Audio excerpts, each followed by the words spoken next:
FSN Radio. It's all about what's next. Go to financialsurvivalnetwork.com and sign up for your free weekly newsletter. You'll also get 3 free reports. The Financial Survival Network. It's all about what's next. Welcome. You are listening to the Financial Survival Network. I'm Kerry Lutz. It's 9/6/19, and well, hey, you know what's going on. We got missiles flying in the Middle East, and we've got all sorts of crazy nonsense going on around the world. Well, gold is up 14.30 the ounce. Was up even higher before. Silver up 46 cents. I guess losing half of Saudi Arabia's oil production really is not that big a deal. Hey, Will, closer to home, you know, the judicial system is out of control. You've just got such abuses that take place. If you're a little guy, even if you're not a little guy, even if you're upper middle class person, basically the system is out to do you in.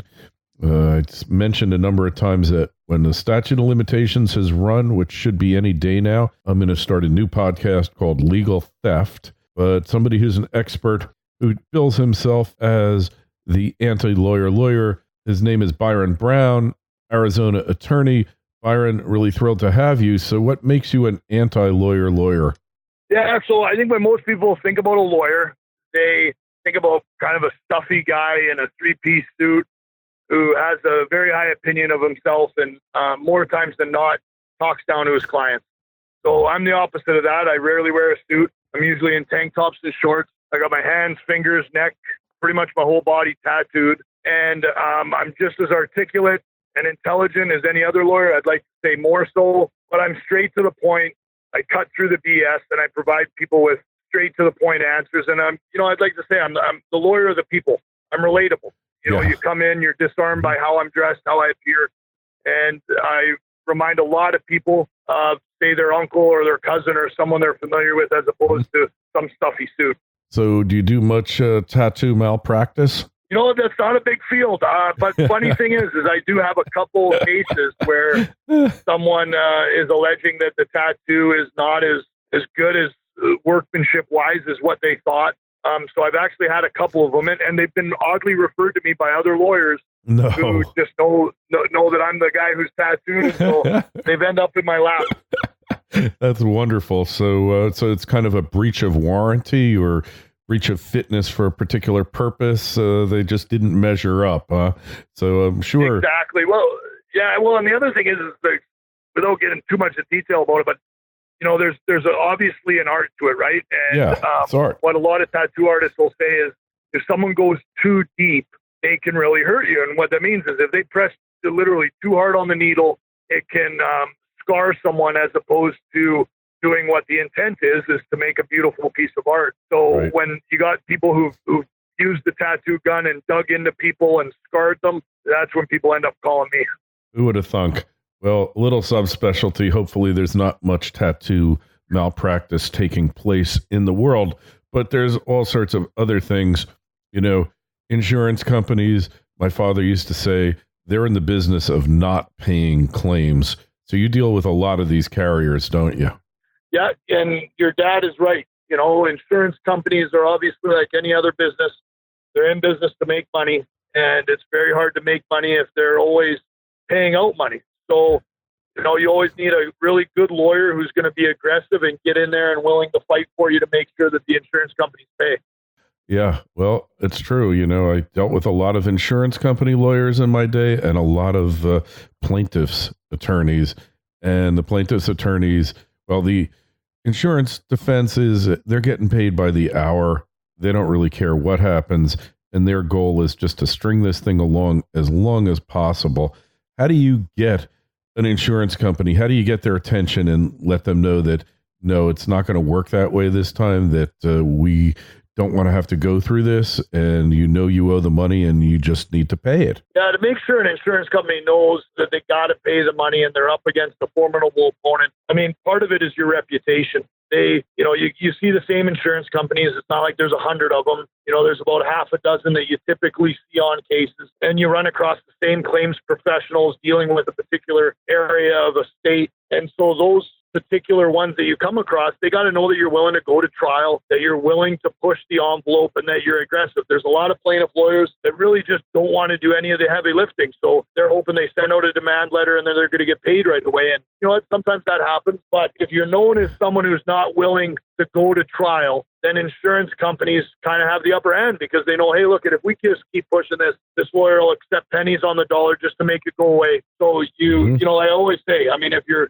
going to have someone go into a fight for you, you want to make sure that person has been in a fight before. And so just like when you hire a lawyer, you got to make sure that lawyer has actually been to trial and willing to go to trial, because more times than not, lawyers don't want to go to trial. They talk a big game, but they don't. So I've tried over 30 some jury trials. It's what I love to do, but unfortunately not all do. So to answer your question, these insurance companies have to know that your lawyer's willing to get into a drag down fight. If he's not, then it's not going to help your case. So you've done a lot of cases, obviously. And are there insurance companies that you get along with that actually do care about the claimant and do want to do the right thing? Well, you know what? I guess the short answer is no. I haven't come across an insurance company that just, very much has this altruistic feeling of caring about the claimant. But I have found some that are more easy to deal with than others as far as gathering information and getting a claim paid. But you know what? For the most part, the way I approach every single one is, I try to be as pleasant as I can because they're people as well. And you can be aggressive without being rude or obnoxious. And so the way I feel like that has helped is that I come across these same adjusters and they know that I'm gonna take a hard stance and I'm gonna push them, but I'm not a dick to deal with. And I think that that's important because I'm trying to get them to pay my client money. And I think it's human nature that if you don't like someone and someone's rude to you, you're not really going to go to your way to pay him money. So it's not like I befriend all of them, but I try to be as cooperative as I can in the adversarial process. At the same time, take a strong stance for my client. And in my experience, that's worked way more times than trying to be obtuse and rude with people. Yeah. Yeah. Well, hey, you give what you get back. You reap what you sow. You should be always a professional at all times, but sometimes they really do push you to the limits. And it's just really a game to a lot of them. So when you got a client, they come in, every client thinks their case is worth millions, and you have to temper their expectations and get them to understand that, a slip and fall case and you broke your wrist is not, you're not on retirement street here. You're not going to be on easy street. Maybe depending how bad the conditions were, maybe it could be 50 to 100,000, but it's not going to be millions. How do you deal with a disappointed client? Yeah, you're right. I mean, part of my job is to temper their expectations, to manage their expectations. And so, I do that from opening day. The first meeting, I let them know that, where their expectations should be. And a lot of times, at the beginning of the case, you don't have enough facts or information to provide them with a reasonable estimate as it relates to what they may recover. But I'm, based on experience, I'm usually able to provide them with a ballpark figure. And when I provide those figures, I provide figures that are reasonable. And I always tell them, I go, listen, I'm not going to give you a number that I think is going to make you happy. I'm known for, cutting through the BS. So I'm going to give you a number that I think more times than not, you're going to hit on settlement. And that might not be the number you want to hear, but I feel like I owe it to you to be honest in my representation of what the figure is. And if you don't like what I have to say, fair enough. Yeah, go somewhere else. Find another lawyer. But I guarantee you, when you find that other lawyer, he or she might just give you a figure you want to hear to sign you, and you'll be 8 months into that relationship, and then they're going to tell you to settle for the figure I gave you. Yeah, it's better that they know up front, because then when they get to that point with that other person, you're going to feel betrayed. You're going to feel like the system did you in, and it's not a pleasant feeling. You ever fire clients? I have, yeah, I have on the minority of occasions, but where a client doesn't agree with what I say, at the end of the day, I owe my clients an ethical duty to what I do, what I believe is necessary to maximize their claim. If they don't agree with that, I'm not going to bend my ethics and what I believe has to be done to appease them. And if they don't like that, then I say, you know what, that's fine. We don't have to agree with each other. Here's your file. I'll send you a letter telling you that I no longer represent you. I won't assert a lien on your case, and you're free to find a different lawyer. And you know what's weird about that? There's a lot of times when I say that, the client wants to stay that much more. They beg you to stay. I know that's the sign of a successful lawyer when you fire clients, because, when you're starting out, you take anything you can get. And your first case, the client comes to you and they tell you their tale of woe and you totally believe it. And then all of a sudden you hear the other side's story and you say, wait a second. And that's part of the education process, the growth process for an attorney. And you find out there's certain people you just don't want to work with, that it's just going to be hell and nothing good can come of it. So, yeah. And, but you can choose what clients you're going to take, but oftentimes you can't choose. I mean, really, you never can choose the judge that you're going to get. What is your opinion of the state of the judiciary in this country now? Well, I practice in multiple states. For example, in Nevada, the judges are elected, not appointed. And I think the judges have a big leaning in Nevada towards the plaintiff bar in that, because they're the ones with the deep pockets. In Arizona, where I also practice, the judges are appointed. And I think that results in judges that are more fair and more reasonable and open-minded to both sides. I think as the country as a whole, I think each state has its own nuances and its own issues to deal with. But you're right. There's judges in every state that probably shouldn't be sitting on the bench. But, I think that's in the minority of cases, but it happens. It's like any profession. Just because you're a judge or a lawyer doesn't mean everybody within the profession should actually be within the profession or qualified to be within the profession. It's just like any mechanic. There's mechanics that shouldn't work on cars, and there's mechanics really good. Yeah, and unfortunately, that's the story with judges as well, at least with my experience. What really frustrated the heck out of me is you'd make a simple motion, pretty simple, not like 500 pages long. And then the judge would take 6, 8, 9 months to decide it. And then he'd decide it wrongly, of course. But the lack of efficiency in the courts now, really, it's just breathtaking. They're running these institutions like they ran in medieval times. All the automation, everything else, they do print out a better looking decision. They used to be done on typewriters. They were horrible. So 30 years ago, they finally discovered the joys of word processors, 10 years after the profession did. But they're always behind the curve, and they're run so poorly, and there's no productivity standards for these judges. I mean, half of them come in at 11 o'clock and they leave, they take an hour lunch and they leave at 3:30. Productivity is just totally lacking, and not to mention the court clerks there. What's your take on what's going on, how inefficient these courts are now? FSN Radio. It's all about what's next. Osino Resources is a Ross Beatty-backed gold exploration company in mining-friendly Namibia. Osino's district-scale land package is situated near 2 producing gold mines, one of which Osino's management team previously developed and sold to B2 Gold. Osino's founders and management are experienced mining professionals who have already successfully developed and sold 2 companies in the past 7 years. Osino has an excellent shareholder base, with Ross Beatty owning 20%, insiders 5%, and Resource Capital Funds 8%. This is an exploration company with drills turning that you'll definitely want to pay attention to. Osino trades in New York under the ticker OSIIF and in Toronto under the ticker OSI. To learn more, go to osinoresources.com. That's osinoresources.com. The Financial Survival Network. It's all about what's next.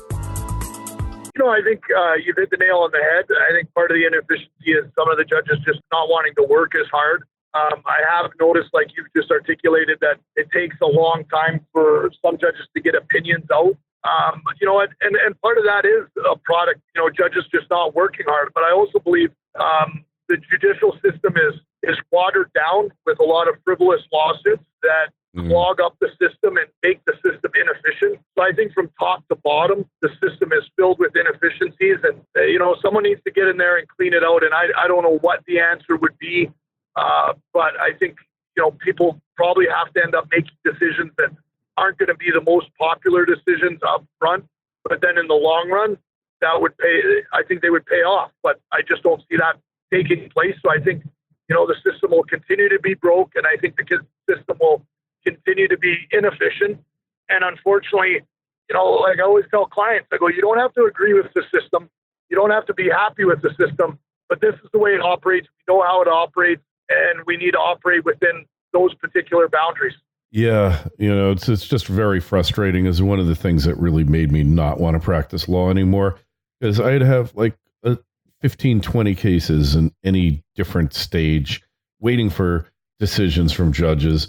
And look, there are some judges who are like really efficient. I mean, I remember one, he just happened to handle a divorce for me, and he was so spot on. Like, decisions went out the day the motion was heard, and he had a really good staff. I mean, half the time the judges don't even write their own opinions. They're using the clerks in the court, which is what those clerks, opinion clerks, law secretaries, that's their job, is to write decisions for the judge. But it just seems to me that this thing could move so much better, especially, look, as well as I know, that there are so many cases, Byron, that if the judge just had a backbone and talked firmly and forcefully to the parties, these cases would be settled long before they got even to pick. Most cases are getting settled on the courthouse steps the day of the trial because nobody really wants to go to trial. But if the judge asserted himself and used his rightful judicial powers, you could get rid of 90% of these cases very early in the process and free up the court. But these judges have no backbones. Yeah, no, I agree. I mean, the judges need to be firmer in their opinions. I'm not sure why they're not firmer. Like I said, I think it goes back to some being appointed and some being elected. And I think based upon how they end up on the bench, it likely is a reflection of, their leanings and their decisions one way or the other. And maybe they're trying to appease both sides. So I agree with you. I think we see a lot of, middle of the road decisions that it's not a home run one way and it's not, a loser the other way. But I agree. I mean, not all cases can be ruled down the middle. And that's what we see more times than not. There's ones that require, an extreme decision on the right or the left end. I just feel like these judges are afraid to make those decisions. Hey, we had a judge in the Bronx County in New York, Judge Fusco. He was a legend. He had a sign on his desk that said, settle or pick. All right? Settle or pick.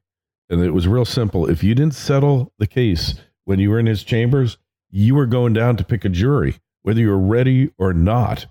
And man, this guy, he moved a docket. Now, that might have not always been fair to everyone, and perhaps not, but it forced these lawyers to really either be on their game or get the heck out. And I think if there were more judges like that, but earlier in the stage, you don't want to wait where all the depositions, because, all depositions do is soak clients for money.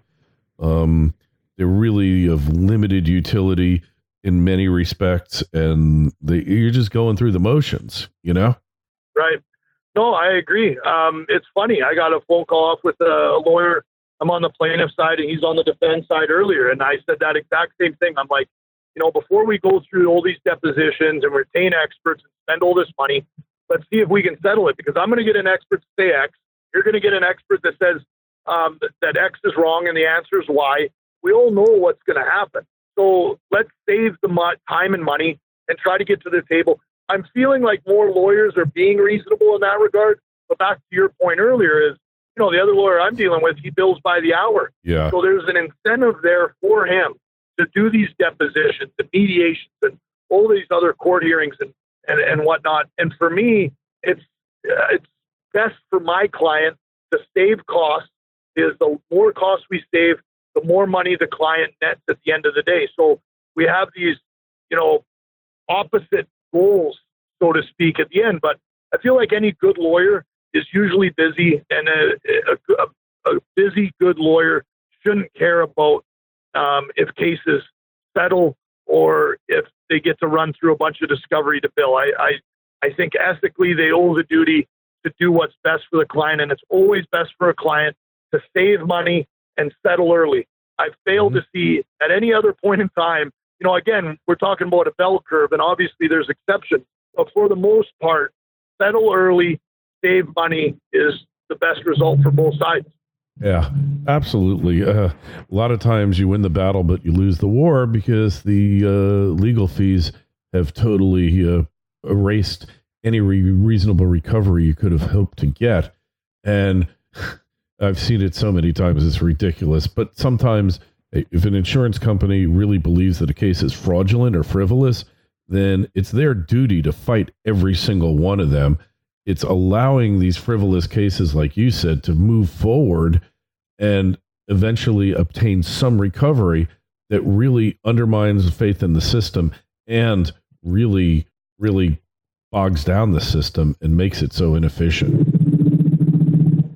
100%, you're right. I mean, that's one of the issues with the court system is these frivolous lawsuits that create inefficiencies within the system themselves. And I also agree with you. There are frivolous lawsuits, and those are the ones that fall on the outside of the bell curve that need to be fought, because we do not want frivolous lawsuits. I think there's some lawyers out there that's probably how they survive, right? They sign anything. Opening an insurance company is going to make a cost-effective decision on it, saying, hey, look, we know it's going to cost us X to defend this, so let's settle it for Y today and make a cost decision, an economic decision up front. And that, creates a bad name for lawyers. It creates inefficiencies within the court system, all of those things which we don't need. Yeah, totally. And yeah, they're experimenting with it. And really, you need to move these cases along. 90 some odd % need to be settled, but they shouldn't be weighted, because then they became a weight on the system. And really, it's unfair to the litigants. It's unfair to the judges, but the judges do it to themselves. And, there should be a test that you have to take to become a judge. If you could just pass the test, let them pick you, maybe it'd be better. I don't know. Maybe you need to be a taxi dispatcher more so than a judge to really effectively move the system along, right?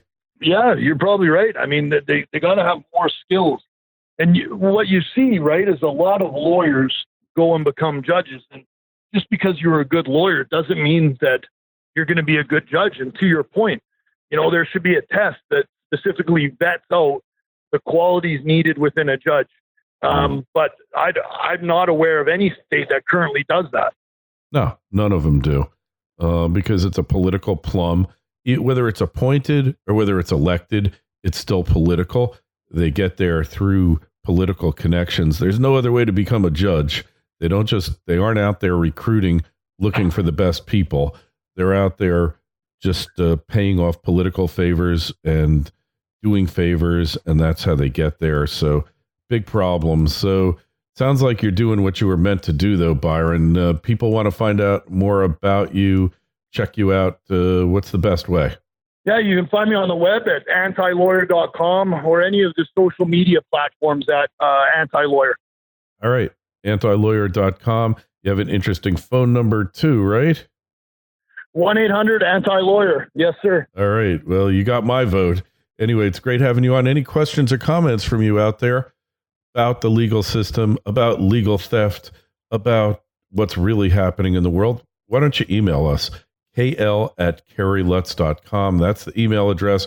Twitter feed @KerryLutz. Facebook page, Financial Survival Network. Next time you're thinking about hiring an attorney and you're in Byron's jurisdiction, just think about hiring an anti-lawyer lawyer. All right, Byron, it's great talking with you. Good luck. Hey, thanks for having me on, Kerry. I really appreciate it.